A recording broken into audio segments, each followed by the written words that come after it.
The following podcast contains adult language and themes. Listener discretion is advised. On this podcast, we cover a lot of the hot topics, like addiction, mental health, religion and cults, xenophobia. The list goes on. But here's the thing. Not every major issue makes the headlines. Some of them are hiding in plain sight, not necessarily due to apathy. We like to believe people are inherently good. Most of us would line up down the block to adopt a pet or feed a starving child across the world. These crises are visible to us through promotion and PSAs or grant-funded advertising. But what about the struggles that aren't as sexy as adopting a puppy or building a school in Haiti? What about the issues that don't get the airtime, but that are happening right next door, impacting so many more people than we would imagine? Today, we're shining a light on the hidden problems and the invisible people. Find a safe space and turn up the volume. These folks are going there. Taboo topics are back on the table. Hello and welcome back to another Season 3 episode of the Going There podcast. In today's edition of People Who Give a Damn, we have a couple amazing people from the community who are going to help us shine a light on the societal problems that are going on that people don't seem to understand or even know exist. So let's introduce our panel, starting with one of my new best friends of all time, Carla. Hi, I'm Carla Bayonnet, Executive Director of Adult Guardianship Services. What's the elevator pitch? What is AGS? What is Adult Guardianship Services? Adult Guardianship Services provides third-party guardianship to people who are indigent in our community and have no one to advocate and support them. And of course, we're going to dig way deeper into that. But with no further ado, we also have to introduce our last-minute great addition to the episode, Beth. Hi, I'm Beth Wills. I am a retired public school teacher, and I currently run the volunteer program at the Northeast Ohio Women's Center in Cuyahoga Falls. And what kind of services does that? It is an abortion clinic. That is such a hot... It is a very hot topic lately, yes. We've done 2 episodes on abortion on this podcast. Both seasons we've done one, and both of them are about the stories and the things that women go through, but also the data, like the Turnaway study and things like that, that growing up in the evangelical world, like myself, you heard the opposite. You didn't hear stats, you heard anecdotes that were dressed up as stats. So I think what you do is really important, regardless of what your political stance is on abortion. I don't think anybody wants old white men telling women what they should do. Regardless, like I understand pro-life, but I think what you do is really important. Thank you. So let's talk a little bit about AGS. I guess let's start at the beginning. How did it start? Where did it begin? Who was involved? So a few years ago, the conversation kind of went across the country with Casey Kasem and his family and the guardianship. And then there was Britney Spears. Wait a second. Casey Kasem was under guardianship. Really? Until his death, yeah. Was that as widely... It got my attention because I'm in this space. So it was ugly. And of course, it always comes down to the guardian is stealing their money and not doing what's right for them. Gotcha. Same with the whole Britney Spears discussion. Did she need a guardian? Is it her family? All the ugly side of guardianship and not the great side. Can I share my thoughts on the Britney Spears thing? I was one of the free Britney people. And then the aftermath, I'm like, oh, put her back. Put her back. She's my age. And I'm watching somebody with, I think, the emotional intelligence of a 6-year-old in the body of a 40-something. I don't know if there's any true villain or victim in the scenario. I just think it's a really unsavory, really sad. It's hard to watch. Yeah. It's hard to watch. If you're on Instagram and you can see what's going on with her, it's really difficult to watch. She needs some help, and maybe she's getting it, maybe she's not. The key to that is we don't have the whole story. We didn't have the whole story before, and we don't now. Right. Because she had a guardian, and they were managing it and taking care of it. Now, the guardian, who was her father and I think the estate, that's different than what you guys do, correct? Yes. 2 types of guardians, guardian of person and guardian of estate. or one person can be guardian of person and estate. So it depends on if it's a family member, if it's a court-appointed guardian through a third-party company, or if it's an attorney that someone's hired to be the guardian. So it depends on what they manage. All of our people are indigent. Every single one of them, indigent, on Medicaid, and adjudicated as incompetent. So time goes on, these kinds of cases become more popular, and people start to realize there's two types of guardianships. Yeah. And there's a need in the community because the court will do the estate guardianship and the legal services and the money and all of that, correct? Correct. But nobody is looking out for them when it comes to like healthcare decisions and other things. Exactly. Well, the court has one purpose, adjudicate them as incompetent, to make that determination. They use the physician's information and then the testimony from the person themselves because they're invited to the hearing. They're given an attorney if they can't afford one, and they can come talk about it. So that works out really well. And then the judge makes the decision to adjudicate them as incompetent. The judge's job is not to give them a guardian. That application has to be submitted with a guardian attached to it. And that's us. That's where we get the referral and we come in with a third-party guardianship. And so AGS, which is Summit Counties in Ohio, that's the services. Who was the spearhead of that? Judge Eleanor Marsh Stormer and some other community advocates. We're thankful because Summit County is a great safety net for the community. People come here because of the wonderful services that we have. But the judge really led the fact that we had a volunteer program under the court, and that was great, but that we needed a little bit more. And that was still under the court. That was still under her direction. So she moved it out. We opened up the 501c3 nonprofit completely separate from the court. So we're an extra set of eyes. Now, is she still the superior guardian? Yes, the court is still the superior guardian, but we're the eyes and the ears of the court with that third-party objective kind of eye. What year was this that it all kicked off? 2020. Oh.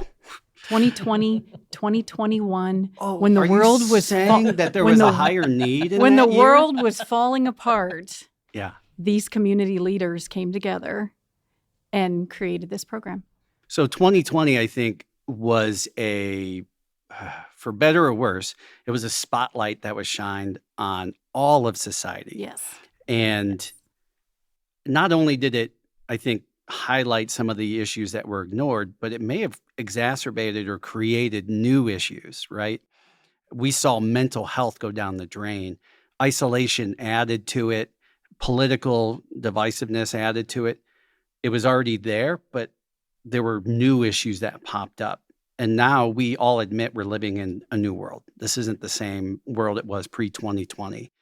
So I can only imagine the need for what you provide and what you provide gets greater as time goes on. Would you agree? It does. People aren't being heard. They're not, and that's what being locked down, and especially people in nursing facilities, there was no one there to say, my mom should be able to come out of her room. My mom should be able to go to the dining room to eat. My mom should not have her room be housed with someone with active COVID. But there was no one for those people. Mm-hmm. They didn't have anyone to speak up for them. And that really kicked off a lot of what we do. Right. And our students were more and more isolated, especially after Governor DeWine shut the schools down. And that was a 3-day notice. We found out on Thursday, on Monday, there's no school. You have to be ready to teach online and yet still somehow connect with your students, still make sure that your students are all right, that they're getting enough to eat, that they're understanding. And it without seeing them, yes. Yeah. Even with teaching over Zoom, I mean, there were kids that were just so uncomfortable being on camera. That was a major issue that I think, again, one of the things that was highlighted during 2020 was the emotional well-being that does not get looked at in education. They look at, can they fit this mold? Can we push them out of the system with enough skills and grade point average to call them a qualified human to go into the workforce or higher education?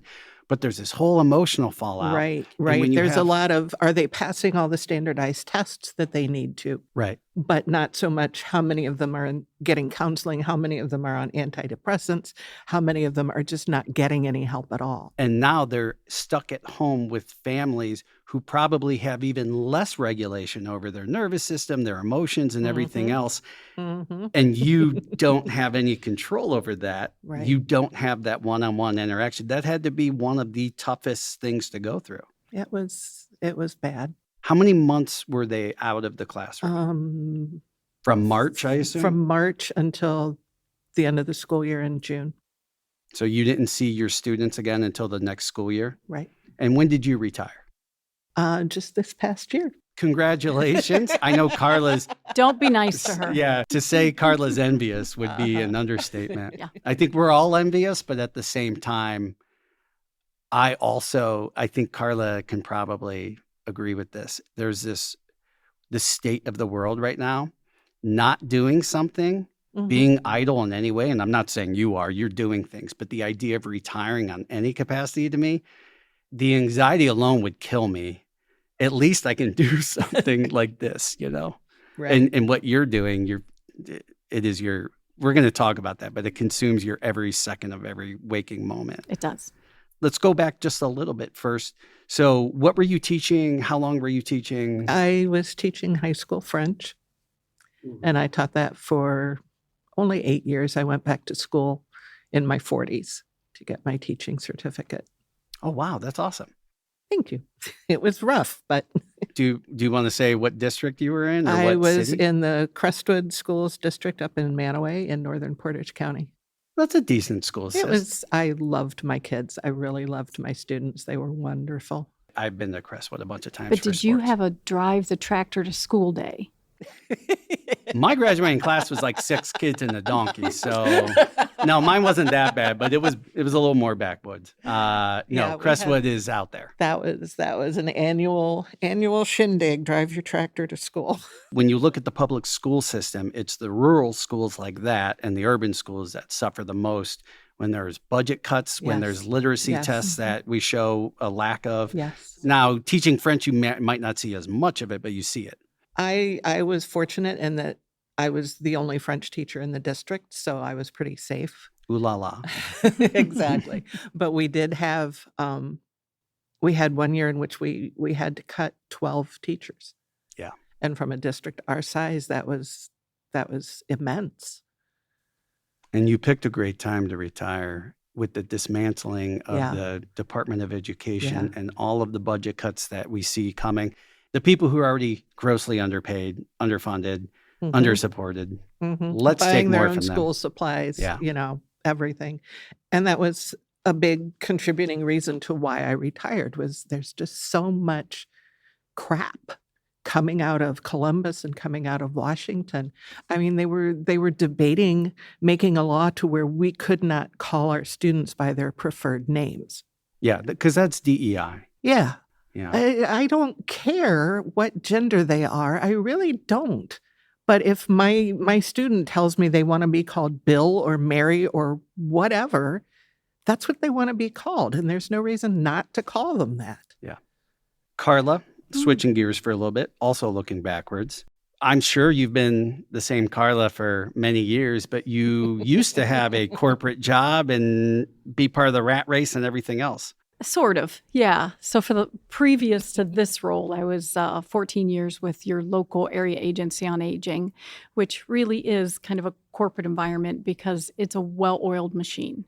It really is, to helping people over the age of 60 to get services in their home.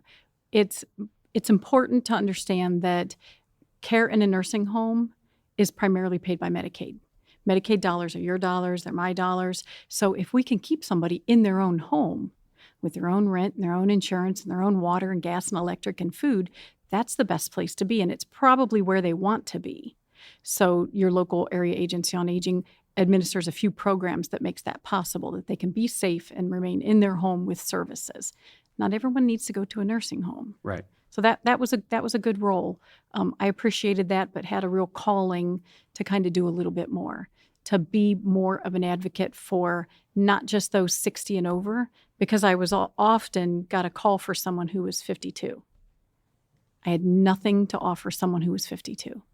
And that's difficult.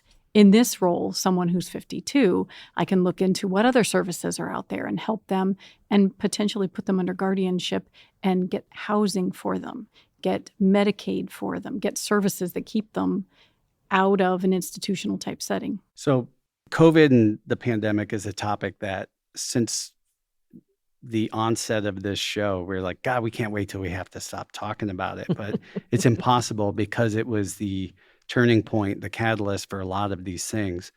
And the term cognitive dissonance became a buzz term out of it because it really showed, oh, we have these problems. And the large groups of people who I will not paint with a broad brush and say they're bad people. Survival is sometimes turning your brain off and your eyes off towards certain problems because you have to focus on other ones. But there's a lot of issues that people are like, it doesn't touch my life. I can't worry about it. Or I just don't care. And there are those people, obviously, too. But it's so much closer to them than they realize. Mm-hmm. These problems seem so far away from the average person. And right now, like, we're dealing with the potential loss of SNAP benefits. I think Ohio just signed to reinstate them. I think a lot of people don't realize that over 41 million people, that's 1 in 8 Americans, receive SNAP benefits. 1 in 8. And our clinic actually started doing a food drive to help support our patients who are coming in who, not only can they not afford another child, they can't afford the children that they already have. Right.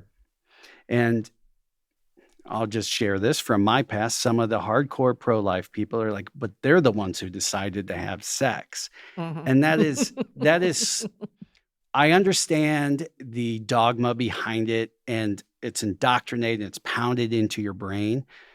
But the human empathy that goes along with that of here's these people who are already suffering, and where is that care and compassion for them? Right. That And really makes me sad. having a child should not be looked at as a punishment, Right. almost, Exactly. which is what they're turning it into. Well, you had sex, so you get to have a baby. Well, no, every child should be a wanted child. Yes.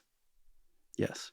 And again, that's a whole other episode, Yes. but it goes into a lot of this because especially if it's a person of color or Mhm. somebody in some kind of minority, if they have a baby and they're like, well, then give it up for adoption. Let's watch how that goes down the timeline. So that kid, if they're not white, like white kids are on high demand. So you're going to be on a Especially long list. Infants, especially infants. Especially infants. If you are a Black child in America and you are in the foster system, the older you get, the less chance there is anyone's ever going to adopt you. And then when you age out of the foster system, it's not as though they give you a life care package and say, you're on your way, here's your package for success.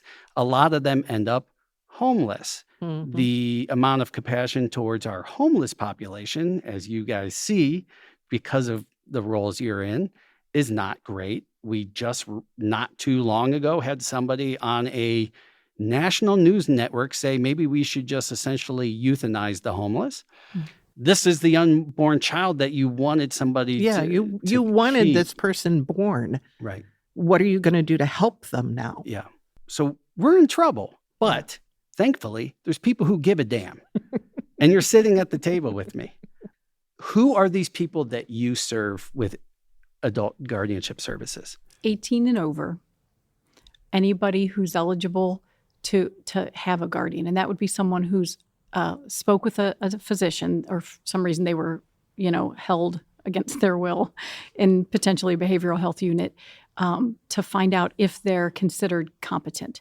So the physician does a series of tests to see if they're safe to care for themselves. Is this the one the president took recently? No, with it's the- a little different. That's a cognitive test. That one's a little Gotcha. different. No elephants and giraffes. No elephants or giraffes, anything like that. But That sounds like a fun test. yeah, but can they care for themselves? Right. And if it comes up at the bottom, you believe that they need a guardian, you check that, then you send it to probate court. Can we talk real quick about the different levels of people not being able to pass that test? Because the average person listening might be like, oh, they're just dumb, they're just low IQ, but that it's so much more than that, right? Yes, it's much more than that. So imagine someone has a developmental disability, and their parents only had one child, and that child had Down syndrome. And then they grew. The child was part of the services, got services maybe through Summit DD, great care through them. But then their parents died or went to a nursing home or got dementia. Who does this person have? It's an adult with a developmental disability who has now outlived their family members. That's 30% of my population. 70% of my population is a dual eligible, someone who has gotten dementia and has a mental illness. And I use the term mental illness and not mental health because when I say mental health, that's a real positive spin on it, which is great in some circles, not in my circle. Like mental health means there's some kind of proactivity happening. You're doing great. Everything's great. You have mental health. But if you have mental illness, you deserve care, just like if you had a cardiac illness or cancer or some other form of illness. Mental illness deserves care and treatment, and it deserves funding, just like cardiac care, just like oncology. And there is so much stigma attached to getting care for a mental illness. Oh, you're just crazy. Yeah. Well, if you're diabetic, you take insulin. If you've got, congestive heart failure, you take less Lasix. If you've got schizophrenia, there's something for that. And the stigma means that so many people who need help won't get it. Unless it's one of the sexy mental illnesses, right? Because there are things that like people are like, oh, well, this person just has anxiety. Look, I'm not trying to say anxiety and depression aren't real because I have both of them to a degree and I get treated for them. But in some ways, it's gotten better where there is some acceptance of this, where it's not just people being whiny. Because back in the day, when we were all kids, it was like that kid's just you're anxious, being a you got a dick. test today, suck it up. Yeah. But now, okay, I understand you have some emotional stuff, but there's a line there where it starts to get past the point where it's like, that's too much to deal with. You're just nuts. And people sometimes fall back on mental illness, especially the fun ones, the more sexy ones. And they say, oh, my anxiety. They hold it like a badge because then I can make excuses for other things. Yes. Like saying inappropriate things by calling it was just my anxiety. You don't own the anxiety. A person that I work with, her and I talk about it a lot. It's a cloud. It's a cloud, and sometimes it's hanging over you. But sometimes you can let that cloud go away. Don't own it. Don't follow that cloud and stay under it. Let it go. Yeah. Look for the sunshine. Find ways, and that's through medication and counseling and services. Find the open skies and the sunshine. Don't hang on to it. It's not yours. You don't own it. Let it go. And so we have to be careful that's when we talk about mental health. That's mental health. It's, just my anxiety. I have it. I've named it. Now I'm mentally healthy. Something that you have resources to do something about it. Right. Yeah. So it's different. It's way different than my schizophrenia. No one walks around saying, oh, I have my schizophrenia made me make a bad decision. No, they're schizophrenic. Well, they might, but they're probably talking to themselves. They're talking to someone someone else. I'm not, of course.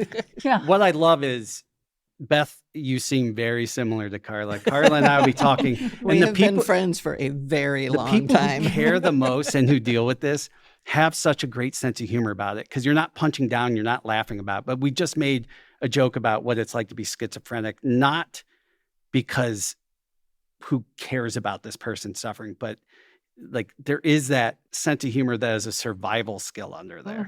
And it's humanizing these people. Yeah. Someone with schizophrenia is a human.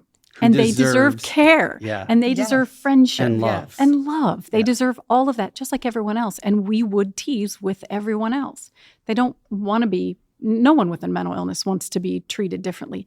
They want to live their life to the best that they can, the fullest that they can. Right. And usually they don't want to be ill. Yeah. They're not doing this because they think they're going to get some kind of benefit out of it. Well, I can go on disability if I'm depressed. No, nobody wants that for themselves. No one's trying not to work and make $941 a month for the rest of their life. Yeah. That's not really enough to live off of. No. That's the ugly part of where politics and policy impact what we're talking about. Because the people who don't, essentially, old rich white man, those are my words, don't want dollars taken out of their pocket. And so they sell to the rest of the community who is healthy or at least has the image of health that these people are just lazy. These people don't want to work. And these people are just going to spend any resources we give them on drugs and alcohol. That's true. Yeah. It is when you are uncared for and you're unmedicated, you don't have resources, and drugs are available to you, you may use a substance to quiet those voices. You may drink to stop hearing them. You may start self-medicating, and now you're in addiction. You can't just walk away from it. They don't have the resources or the ability to just walk away from being on fentanyl or using meth. They don't. So now they use substances to get well. And that kind of sounds crazy. No one's using these substances to get high. They're not out there having the best time of their life. Right. They're trying to get well enough to function. They're just trying to find survive. food, to find housing, something for today. Where am I going to sleep today? And I tell everyone, look around where you're at. Where are you going to sleep tonight? If I took everything from you, I'm going to put you out in the parking lot. Where are you going to sleep? This is a busy road out here. What business are you going to sleep behind before you get run off? Everybody's got cameras. It's cold tonight. It might rain. All you have is what you carried in here today. You're living your best life, aren't you? On your $941. That gets you into a hotel for 8-9 days? Maybe 10 days? Out of a month? Out of a month. Not counting on food. You don't get any food with that. So I'd love to play devil's advocate. So I'm going to play the bad guy. Okay, that's fine. But should we give them any benefits or any care if these people can't even stop doing the drugs? Yes. Yes. And we should then give them resources and people to help them. Yeah. There's programs out there and resources and some amazing social workers to help these people. We know you're doing this substance. Now here's a program. CSS, amazing work. They have an amazing group. What does CSS stand for? Community Support Services. Right. In Summit County. They do an amazing work to help people get off these substances, get their medications administered right there, and then go to counseling and get help. It's right on the bus line. They reach out and communicate to them. Yep. It's wonderful. They do great care, and we're thankful for them in the community. Well, and like you both said, they actually use them to function because when you become an addict, like you said, they're not getting high and having fun. No, their baseline normal is when they are on this substance. Yes. Right. And whether or not they're not on the substance, they've got the shakes, they're sweating, sick. They're sick. Their chemistry of their body and their brain has actually changed to work around this substance. So the idea that people, again, the person I just played going, well, these people are using drugs and screw them. It's like they are using drugs no differently than you take Advil or anything else, but they are addicted to this thing. Yeah. So now it is if you are on a daily medication, I'm not saying it's the same from a health standpoint, but from a physiological standpoint, like you are dependent on this substance. Yes. And they're still human beings.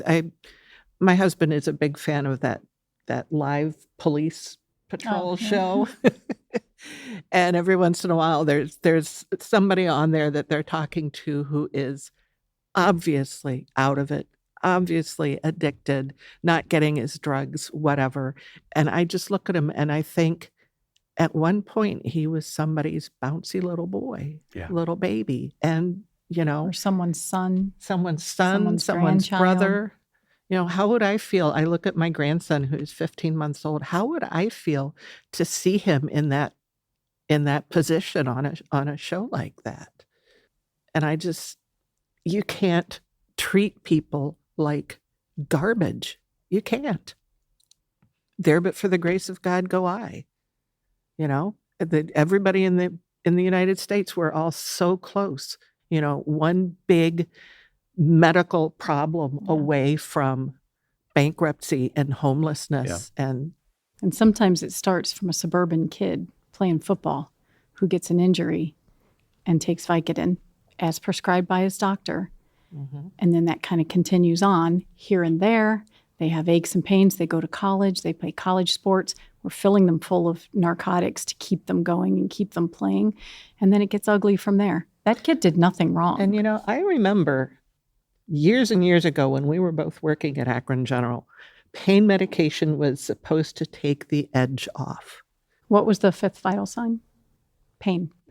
So we needed to zero it out. I had to document that I asked them, I assessed their pain, and I zeroed it out. Which was pushed by the the pharmaceutical idea that- companies. Right. The pharmaceutical companies want you taking as many opioids as Knowing- possible, knowing that you can and become illegally addicted. hiding Right. the addiction factor. Right. Instead of just, take some aspirin and take the edge off your headache. Can you function now with the headache at this damped down level? Sure.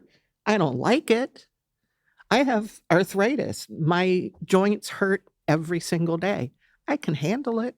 Right. I'm not going to start taking Vicodin or something like that so that I don't feel anything. Were those people who were taking Vicodin and Oxycontin and all of those Right. things where they had to take the medicine just to feel normal, not to actually make the pain go away. Same kind of thing. Like, we have such compassion for certain people, but we've even seen celebrities who were once at the top. So it's not a lack of resources, right? Right. Their mentality dropped into the gutter. And there are many stories of these people who were living very lavish lives and are now, if not homeless, close to it. And I think there sometimes is a little bit of sympathy there, mostly judgment. But in America, there's this mentality that people with those types of problems are almost a different type of species. Like, well, yeah, but that couldn't be me. That couldn't be my kid. And with the advent of social media and all the horrible things that we have that should be good but are bad, the American dream, somebody going, I'm just one good idea away from being Bill Gates or being Elon Musk. And you are thousands and thousands of times more likely to end up as one of the people with your services than you are to ever be You that will rich. never be a billionaire, but you may be homeless. Yeah, it is from good parents. It is from parents who are drug users. It's everyone. Someone doesn't end up in a rough situation because they had bad parenting. Yeah. They didn't end up in a rough situation because they had a traumatic event. There's a lot of reasons why. Some people had good parents. So what you're saying is they didn't deserve it? They didn't deserve it. Wow. They absolutely didn't deserve it. God isn't smiting them for their evil acts? Right. That is not the truth.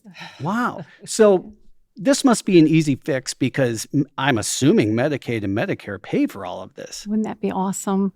Wouldn't that be great if services were abundant and easy to access? Why isn't it? Because of the stigma of mental illness and drug addiction, substance use. They're weak people, right? Everyone defines them as just weak people who should just stop drinking. That's right. They're just weak, stop they're doing selfish. drugs. They should just But once the court just say no, Just like say Nancy no. Reagan. Just say no. Well, you can't. Okay, Nancy, just say no to breathing because for a lot of these addicts, taking their heroin or their fentanyl is akin to breathing. Okay, let's push aside the drug users, even though I'm sure that's a large part of the population of it. Not to mention, 77% of Americans surveyed by Myriad Genetics in 2023 reported using at least one addictive behavior or unhealthy coping mechanism, including alcohol and other substances, to manage their mental health issues. 77%. That is the overwhelming majority of Americans admitted to doing the same thing. Many of those being illicit drugs, but there is no but. So my question is, when the legal system says this person cannot take care of themselves, why is that not an automatic check mark? We need to put them on Medicaid or Medicare. Oh, it's not. It's not. We have to apply for Medicaid just like everyone else. And a lot of times the people that we work with, they have their mental illness has taken them to an area where they don't receive their pension anymore. They got thrown out of this house. They got thrown out of that house. They lost everything. They don't have a driver's license. They don't have their insurance card. Did they bank it? Was it Huntington or was it Chase? Did it change? I can't remember. I'm in Stowe and now I'm downtown. They don't know sometimes where their money is going, or it gets back to them eventually. Somehow they get their pension back. They were in a skilled facility. Everything is good.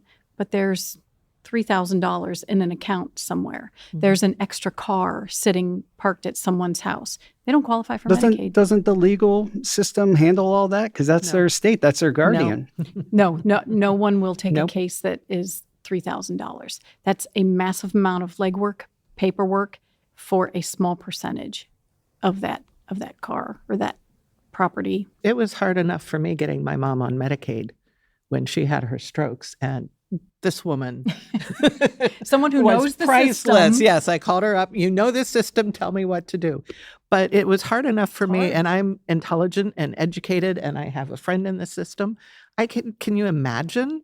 If you could have filled out the forms in French. Right? I mean, what the hell? If you don't know what's going on, if you think you're a fried egg and you can't fill out these forms and you can't do anything, you're not going to get any help at all. Until they end up in an emergency situation, Right. and down at one of the hospitals on their behavioral health unit. Or arrested. Or in jail. That might actually be one of the better situations for some of them. They're going to sit there with now they don't have any meds. They're not going to medicate. They're not going to get in medication jail. I in gotcha. jail. No medication in jail. So at least if you're over at the behavioral health unit, you're getting good food, medicated, and they're going to get you better and start the service process. It doesn't happen that way in jail. I'll play devil's advocate to the extent of I understand how some people look at this problem and go, oh my God, this problem's just too big. I know we should care about these people, but there seems to be no solution. I don't want to be heartless, but I'll say up to the butt, I get it. Like I get that much. I get that it seems to be a daunting issue, but in order to fix it, we would have to really go down to some root issues that would really open up the whole can of worms. And what you guys do and what AGS specifically does is a unsexy sell. Sarah McLachlan can play some sad music. Dogs are easy to care about. Just $19 a month. You show me feed a hungry animal. Show me one picture of a puppy. I'm like, take all my money. Yeah. Right? Sally Struthers was famous for going, these kids are starving. Who doesn't care about kids? You got old conservative white men to care about black kids in Africa. That was a huge win. But kids are easy to care about. Again, when we're talking about unborn babies and foster care and all these things, it's when they get older. And these people, to call it unsexy is, I mean, you have people who don't want help. Anyone who's dealt with people with mental illness knows they don't even want your help. In fact, the more you do for them, sometimes the more they hate you and yell at you and all of those things. I was fine all by myself until you came along, and That's why I think what you guys do, you might be a special breed of human, and the people who do that volunteer work, because, I have people in my life over the years who have mental illness. And for example, one person, I would reach out, and the more love I showed, it was like, fuck you. I hate you. You're a piece of shit. And I to the point where I chuckle a little bit when I read some of the messages or listen back to a voicemail, because I know that is not their cognition. that's in not action. them. That's their illness talking. Yeah. Or pain, fear, not knowing what's going on, the loss of control. That makes all of us real ugly. Oh, yeah. That makes all of us real ugly. Something like that happens. Take a flight and get it canceled, and they lost your bag, and now you're not going on vacation. We're all real ugly. Now you're in Idaho with somebody else's suitcase. Yeah, you're going to say things you don't want recorded. You don't want recorded. But we hear it, and we understand that there's something behind it, and we take a breath and go, well, how about we work on this issue today? Let's just talk about housing today. Yeah. Where do you want to be? You're the center of this care. This is person-centered care. Well, then there's always a pause. There's always a minute that they back down and they think, well, you're not going to tell me what to do. I'm going to help you. I'm not. I'm going to help you. And just that few minutes of time really changes people. Not the first time, sometimes not the second time. I've been fired many, many times, but I keep going back. My favorite's Mr. Nelbert. Nelbert keeps yelling at me and telling me how stupid I am and what an awful person I am. And then if I don't pick up his call, he leaves a voicemail that says, you promised to be my friend. So I call them back. Mm-hmm. I call them back. I think it's easy and it's very human to look at the immensity of a problem like homelessness or drug addiction or, mental illness, and to say, it's so huge, I can't do anything. Anything I do is going to be a drop in a bucket. Okay, well, you know what? Eventually the bucket will fill up. So give your drop.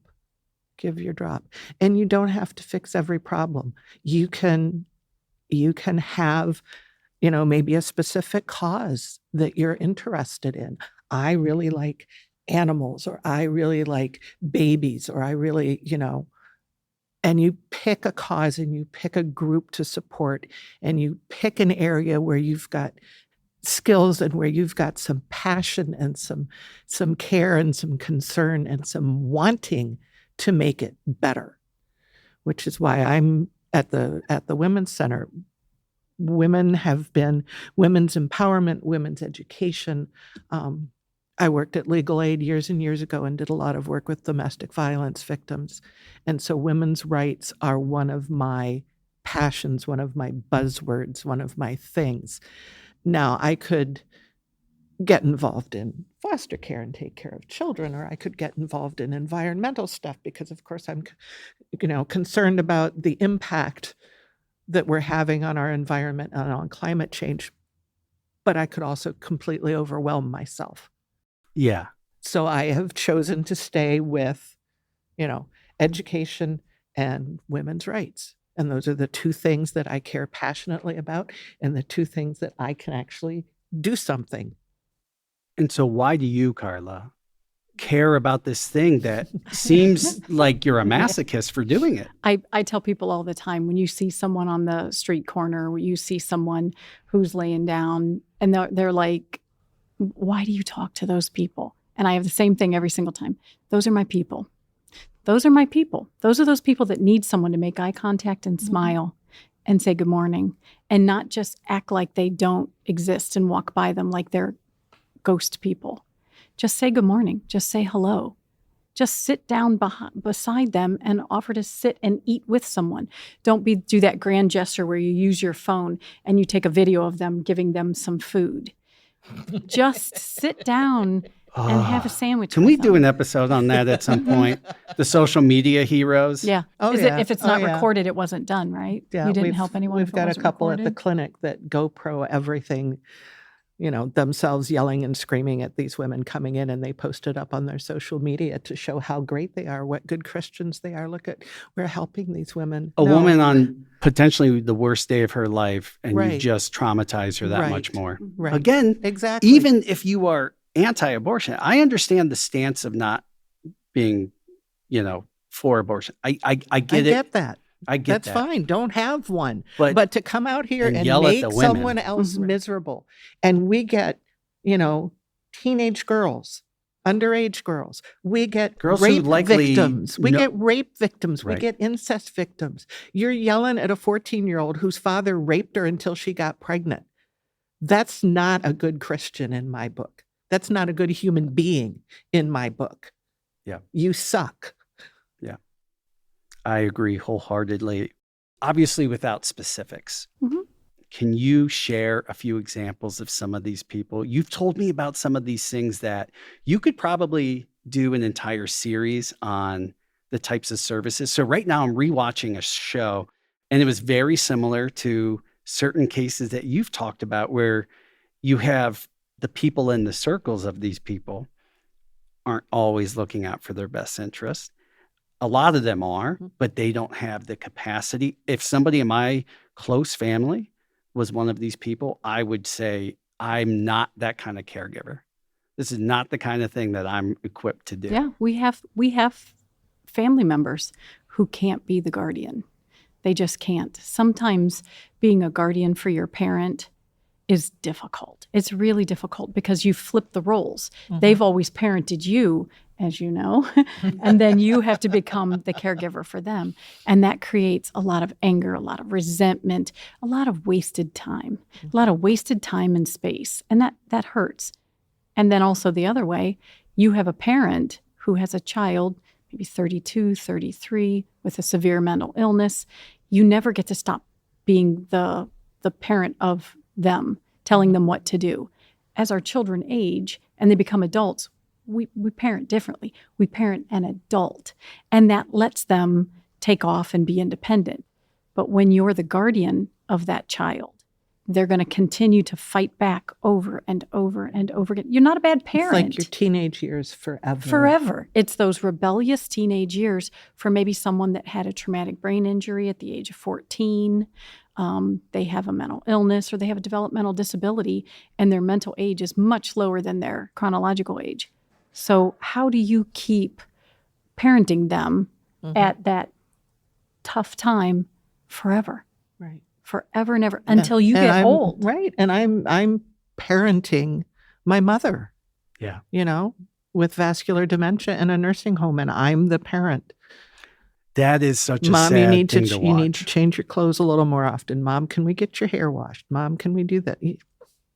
Yeah. Sometimes we can step in as the guardian and make some difficult decisions and set some rules and boundaries, and then that person gets to then just be daughter.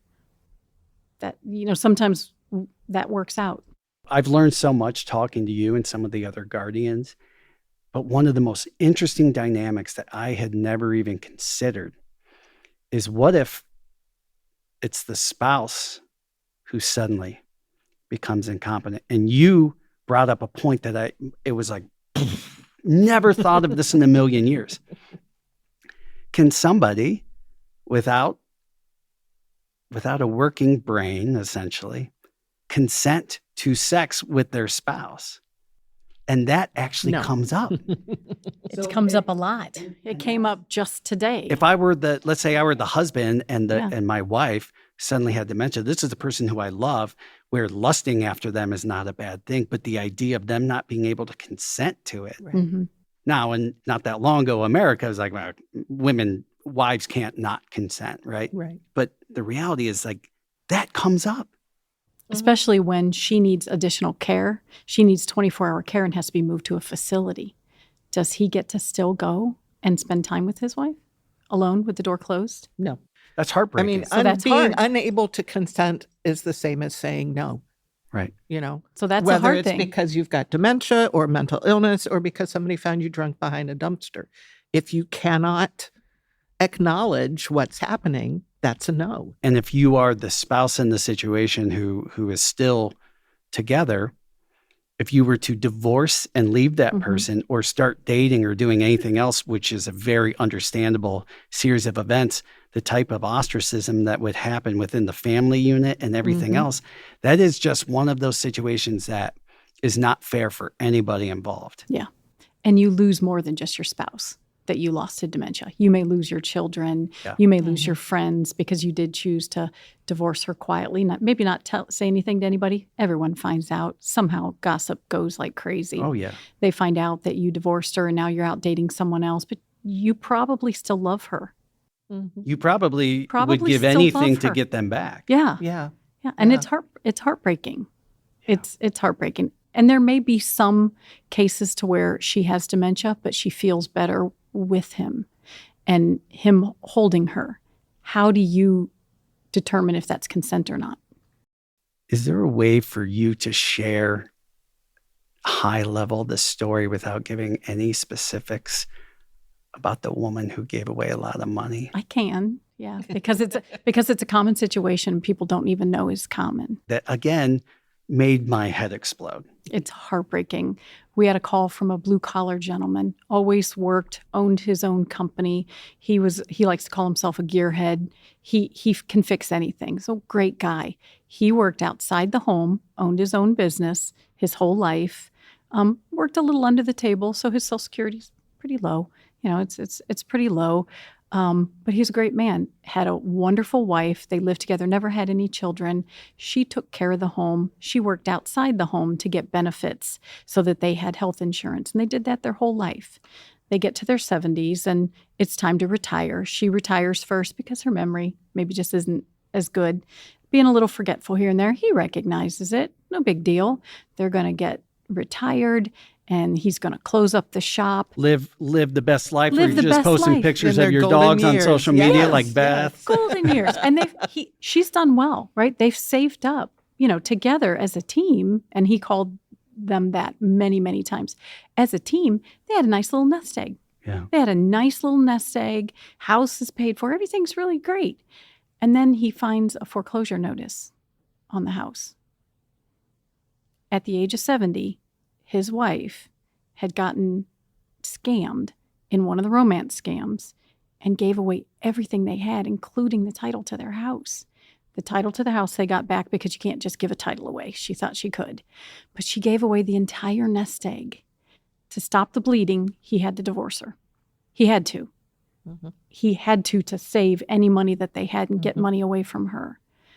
And now he needs to figure out what to do. So everyone he checks with the bank. Well, the bank immediately calls the police, right? He has stolen all of her money and divorced her. That's what it looks like from the outside. And as he likes to say with a tear in his eye, I met her at 14 years old and I've loved her ever since. I don't care what's going on with her. I want to take care of her. That is simultaneously beautiful and so horrible that people Heart-wrenching. have to live out the end of their lives with such indignity. Yeah.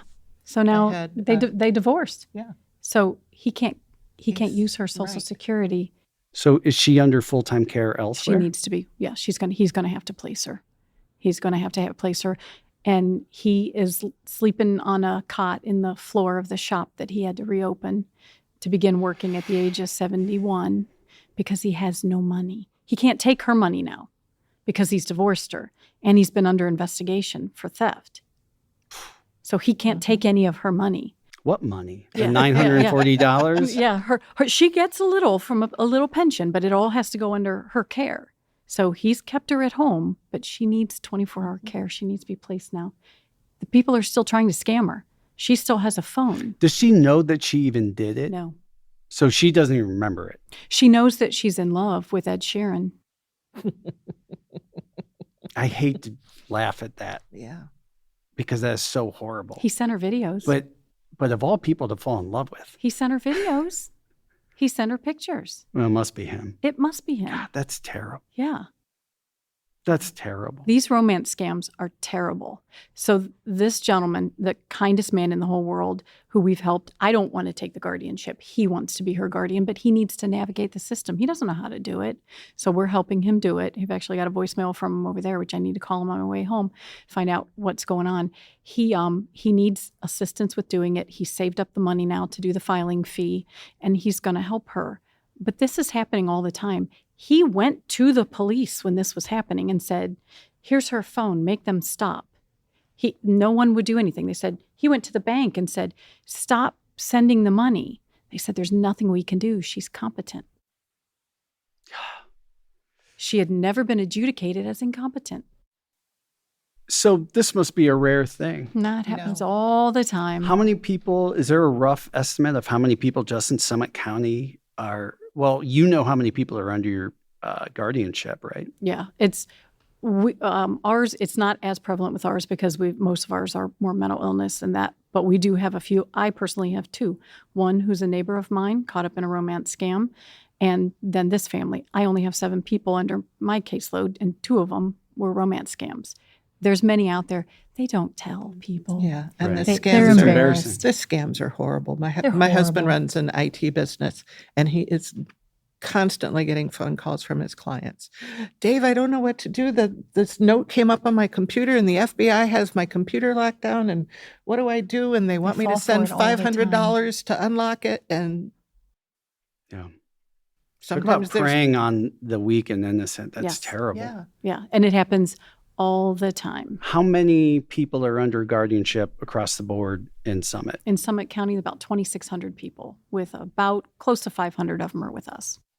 And how many guardian volunteers and employees do you have? Right now we have about 100 volunteers. We're super thankful for every single one of them for offering their time, which is an hour a month and then 1 report a year, taking part in a care conference. We educate them, train them, and mentor them. So we're really like to think that we take really good care of our volunteers. And 15 professionals. We have 15 people under a very small budget, Which is getting smaller. which is getting smaller Yeah. as we sit here today. When you say an hour a month, you mean just per person, per person. case. Yeah.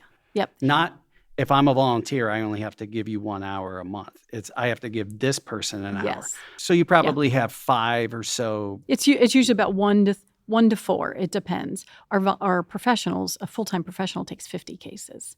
Part-time's 25, and then I've got some at 15, some at 10, but we have several full-time people. Since we know Medicaid and Medicare won't pay towards any of it, and we know that the court isn't paying you, I think there's the notion that the court is paying for this, correct? The court is under no obligation to pay for guardianship. Their job is to receive a completed application, which has a guardian and an application. They adjudicate them as incompetent and send them out. That is their role. That is all that they have to do. So that application has to come to them with that guardian attached. So to do that, currently we get grants from local community services, and we get donations, we get grants. We do our best to bring in money to fund everybody. This year is particularly tough with the changes that are happening politically. Mm-hmm. Budgeting is tough this year. We're going to be flat. We've burned through a backup that we have. Next year is very difficult, and I don't know what 2027 is going to bring. We need to bring awareness to who these people are and why they deserve care, and we need to have people understand that we need to fund this. Funding one person with schizophrenia to keep them in a group home with medication and counseling saves you $10,000 a month from putting them in a Medicaid bed. We can get them $1,000 or $1,500 worth of services in a group home versus $10,000 in a nursing home. So you said 15 full-time guardians? 15 employees. 15 employees. Yeah. So you have 15 employees. I won't ask you for specific numbers, but I know what your budget was before they cut it, which is getting cut right now. Mm-hmm. And I'm assuming so much of that funding goes towards the actual care of these people, nothing going into your pockets. When you told me how much it was, there's no way that you can pay anybody there what they're actually worth. And I mean, an even relatively decent living. And people who are doing this kind of service out of the goodness of their heart, they're obviously not doing it to get rich. Exactly. What?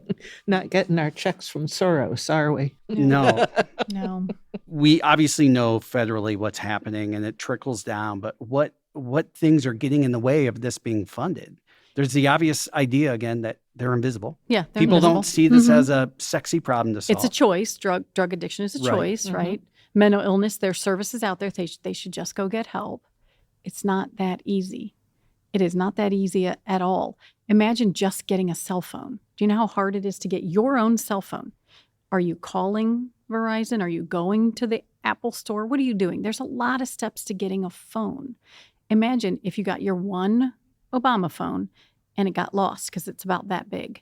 If you lost it, it got stolen. Now, how do you get another phone? A phone links you to the internet. Well, then they The can internet just links go you to to the library and everything use the else. computer at the library. It would be great to go to the library and just use the library. Have you been there and have you seen all the wonderful kids that are there using them, playing video games at the library? I love it. I'm glad they're at the library. I'm absolutely glad they're at the library. But there's not always a computer available. And remember, you took public transportation to get there. Well, then you can just go to a family member's house and use their computer. If they had They had contact with their family. contact with them, or are they on the bus line? Because we're taking the bus, and remember, bus is expensive. A pass gets, a 30-day pass is $60. We only make $941, and $60 of it's going to go for your bus pass, which again may be lost, may be stolen. Because everything you have is carried in a backpack with Well, you. then they must have done something to anger God. Yeah, that's what it seems. That's what it seems. But there's services out there for them. So there are people out there if we can just get them to those proper services. And that is through the homeless hotline, through mental health services. There's some really great, sometimes they can call and find out when the bus is coming. Have you ever tried to take a public bus? That thing's hard to figure out. You're looking to figure out what time you can get picked up. What if you miss the last bus out and you're at the library? You know where you're sleeping, not at the Haven Arrest. So all of your You're at the grants bus. are from local? Local. Why aren't there federal grants for this? Because it's not a federal problem. It's a local problem. It is seen as a local problem. So they're no not federal citizens dollars. of the United States. They're just residents of Ohio and Summit County. Apparently. Yeah. They're just, it doesn't rise to the level of need for federal programs. Are there services like AGS around the country that you're aware of that do the same All at a type of local thing? level. Yes. And they're all at a the lot of them local have level. county boards. They're mostly county boards or for-profit companies where an attorney has opened a for-profit company and will do it that way. There's a few nonprofits like us, not many. There's not many. One good thing about Judge Stormer is she understood that we need to be different. What's currently going on throughout the country, it isn't working. So let's do something different. And that's why she wanted to start this nonprofit, so we can figure out how to do this and get money and have everybody support it, yet we're independent. And independent gives us the ability to start selling a service. What service do we have that we can sell? And that's what we're looking into now, is there's got to be some form of a service that we can sell to help the community. So we're currently working on a clinical guardian partner program to where we partner with hospitals and nursing homes to be that dedicated guardian for their facility, so that we know how they work. We become part of the clinical team, part of the care team. We make decisions for them based on the individual because they know them better than we do. They've lived at that nursing home for 3 years. They've had the same aide for 2 years. They know them more than I do. So we can give person-centered care based on their needs. Some people want vaccinations. Some people do not. I personally get vaccinations. That's, for me, that's my choice. But I have a ward right now, a young man, his family, he doesn't as much, he's nonverbal autistic, but his family, who are unable to be his guardians, feel very strongly to not have vaccinations. So that's part of his support system, right? He's not in an institutional setting. He is younger. He doesn't have chronic illness. So that helps me decide that we will not be vaccinating him this year. His support system, who are very kind and very loving people, but for one reason or another cannot be the guardian, they're here and they help him. But they have a lot of fear because he is autistic and all the discussion about vaccinations going around. They have a fear. They have a fear that the media gave them. Right. Why would I upset them? They are part of the support system. Sure. They are him. Yeah. What can people do in our community to help your cause, and these things that are happening? Funding is at a difficult point, right? I don't know where the money needs to come from, but I know that keeping someone in a setting that gives them safe housing, good medical care, and advocacy, it could be a clinical decision. It should be a billable by Medicare and Medicaid service. Why is it not? If I can get them to the doctor and get 30 days of a medication, I can keep them out of a nursing home for potentially months after they do something incredibly stupid and end up in the emergency room and over to a nursing home. What we do saves Medicare and Medicaid money. It advocates for the proper care for them where they're not getting it now. We've seen people pull off a boot and everything remains in the boot because of their diabetes, and that boot hadn't come off for a year. We've seen that, and it's awful, and it happens, and it's out there. People die in our local park. People die in their homes alone. They set fires to building because they're just trying to stay warm. So we need everyone to talk about it, right? We need it to be a service that we know and we count on. So public money needs to be allocated to adult guardianship services to provide third-party guardianship within our county to keep people safe.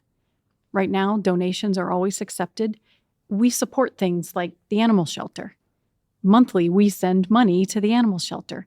Consider that type of donation to keep somebody off the street. $19 a month. $19 a month, man. I'll Do tell your best, ya. Sally Do Shrugged. your best. Can you get Sarah McLachlan out there Right? singing? I'll do my best.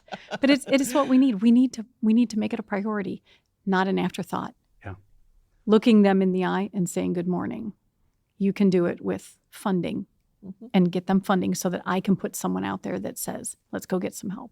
And or become a volunteer, Become a volunteer. Yeah. which you have 100 of them. And 100 these of people them. are doing it with no pay, no anything, No. probably taking money out of their own pocket at times to buy Probably. basic things. Oh, you've Oh, seen yeah. some of the photos. Oh, yeah. We love them so very much.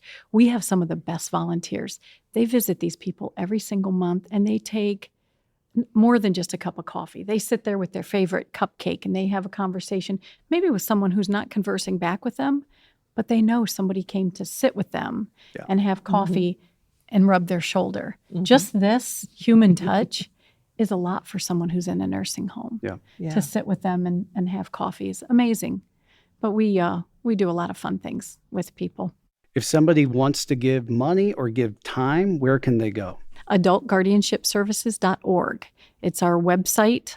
We have the information, everything you need to know is on there. It's wonderful. We would love for you to donate money, give us a call, or just call and find out how you can help. I need, and I've already spoke with her husband, IT services are needed. I need help with office type things. I'm a nurse by trade. So I'm not really great with Excel. I need to be able to gather data to do grant writing. If anyone out there is a grant writer, come see me, help me out. You can sit at my kitchen table and write a grant. And I it's need help good with karma that. because you know what? They might be calling you for another reason Yeah. Yeah. before too long. Yes, you never know. So, and Beth, what about you? Where can people and how can people support your cause? We don't actually have a budget because we don't really need a lot of supplies. But if people are interested in clinic escorting, they can email us at neoprochoice@gmail.com. Basically, our volunteers are there to escort the women in and out of the clinic past protesters, keep the protesters away, keep them off the property, keep them from leaping in front of the cars, that sort of thing. How many and how often do you get protesters? Every day that we're open. Every day that we're open. Well, Jesus willed it that way, in case you didn't know. I I'm so th- I sorry you have to think- deal with that. I think Jesus would be on our side with a pink vest and a rainbow umbrella. That's what I think. Amen. Well, I like to ask one random question at the end of the episode. So for each of you to answer, what was your biggest dream as a kid? Oh, goodness. You got to go first. I wanted to be a teacher. Yeah. Always did. Yeah. Dream Always did. fulfilled in your 40s. And I watched, my father was a teacher. He taught organic chemistry, graduate level. And he used to have what he called problem session at our house once a month. And he got out this huge blackboard, portable blackboard, and his students would come over and they'd sit around and drink beer and work organic chemistry problems. And you'd see the light bulb going off when they finally figured it out because of him. And I always wanted to be that light bulb person. I'm sure you got a bunch of those moments. I hope so. I think so. I so wish I had a story like that. It doesn't have to be an inspiring one. It can be a funny one. You know how they say some people, your family gave you a work ethic or generational wealth? Sadly, I got the work ethic. My mom worked. She had a lot of problems, but she worked. She worked. And that is what she passed on to me. So my goal was to make money, was literally just to get out there and hustle and make money, which is what I've always done in one way or another. Very rarely have I ever had one job. I've always had one job and this side thing and this other thing. So this one only gives me one Or job. one job and going to school. Right. Yep. I did all that myself. Yep. Had to And go to now school. Yes, you when- are basically tied to your phone and email 24/7 because Most of the time. so many people are calling you and need something And nonstop. that just goes to the fact that there's a huge need. There's a huge need. There should be 10 of me. Yeah. If there were 10 of me, that our community would be so much better. It really would be, because there would be people to navigate people who don't know into services. Not just, and I'm not going to fault any place where you call and get information, but the average call is about 3 minutes. You call, you're directed to a website, hang up. These people can't see it. With one, they can't get internet access. Do you ever try and see something from your phone and you think, I just need to get to my computer? Yeah. They can't see it. They have issues with their eyes. They don't understand what it's saying. They don't know how to fill out the forms. They cannot sign a PDF. They can't send in verifications for Medicaid. What are you talking about? I'm homeless. I don't have an address.